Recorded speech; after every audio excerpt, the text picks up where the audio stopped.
Hello children, welcome to असा education.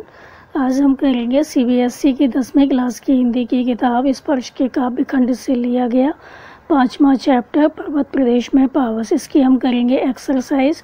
आज हम करेंगे इसका खा खंड। इसमें कि आपको जो पंक्तियाँ दी गई हैं उनका भाव स्पष्ट करना है। तो आपकी जो पहली पंक्ति है वो है टूट पड़ा भू पर अंबर। तो इसका क्या मतलब है, इसका क्या भाव है? तो कवि ने इस पंक्ति में बताया है कि पर्वतीय प्रदेश में मूसलाधार वर्षा होने लगी है, बहुत तेज़ वर्षा होने लगी है। तो बादल हैं काफ़ी नीचे आ गए हैं और बादलों ने क्या किया है, सारे पर्वतों को ढक लिया है। और जो पर्वत हैं, पहाड़ हैं, वो बिल्कुल दिखाई नहीं दे रहे। तो ऐसा लगता है मानो आकाश ही टूटकर धरती पर आ गया हो, क्योंकि सारे जो बादल हैं उन्होंने पर्वतों को ढक लिया है। और ऐसा लग रहा है जैसे कि जो आकाश है वो टूटकर धरती पर आ गया हो, पृथ्वी पर आ गया हो। और जो पृथ्वी है और आकाश हैं एक हो गए हैं। अब बस क्या है, झरनों का जो शोर है वही सुनाई देता है और कुछ भी सुनाई नहीं देता। तो यहाँ पर जो कवि हैं वो यही बता रहे हैं कि जो पर्वतीय प्रदेश होते हैं उसमें जब बारिश का मौसम होता है, वर्षा होती है, तो क्या होता है कि जो बादल होते हैं काफ़ी नीचे आ जाते हैं और पर्वत हैं वो बादलों में ढक जाते हैं। तो ऐसा लगता है, जो कवि हैं उनकी ये कल्पना है, तो ऐसा लग रहा है उनको कि मानो आकाश जो है वो पृथ्वी पर आकर गिर गया हो। आपकी अगली पंक्तियां हैं यूँ जलदयान में बिचर बिचर था इंद्र खेलता इंद्रजाल।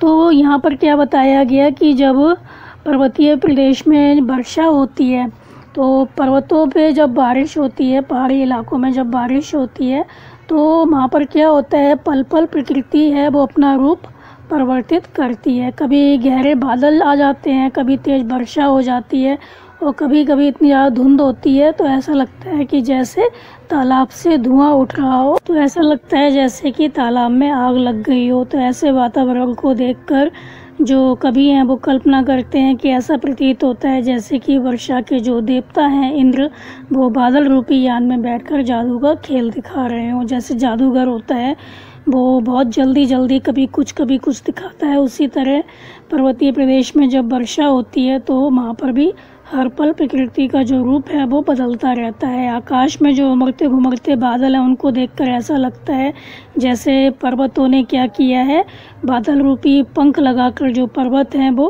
अपने पंख फड़फड़ाते हुए उड़ रहे हों। तो बादलों का उड़ना, चारों ओर धुआं होना और मूसलाधार वर्षा का होना, ये सब कैसे लगते हैं, जादू के खेल के समान दिखाई देते हैं।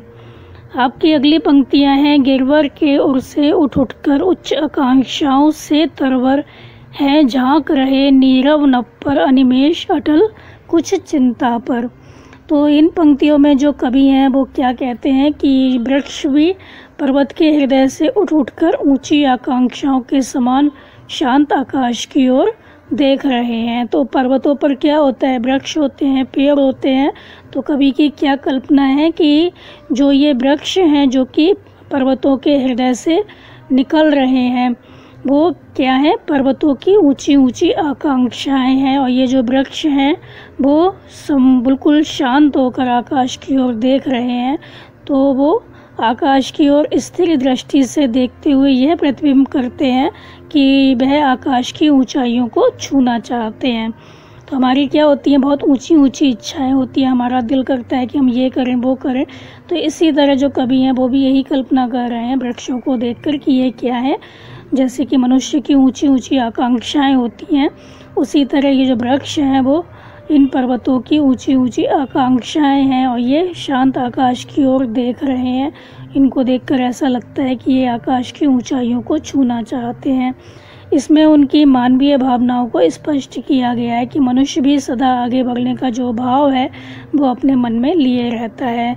वे कुछ चिंतित भी दिखाई पड़ते हैं। इस प्रकार पर्वत के हृदय पर उगे हुए वृक्ष मन में उठी ऊंची आकांक्षाओं के समान हैं। ये शांत आकाश में झांकते हुए एकदम मौन, अपलक, अटल और चिंतित खड़े हुए हैं। तो इन पंक्तियों में जो कवि हैं वो ये संदेश देते हुए प्रतीत होते हैं कि उद्देश्य को पाने के लिए हमें क्या करना चाहिए, अपनी दृष्टि जो है वो स्थिर रखनी चाहिए और बिना किसी संदेह के चुपचाप मौन रहकर अपने लक्ष्य की ओर अग्रसर होना चाहिए।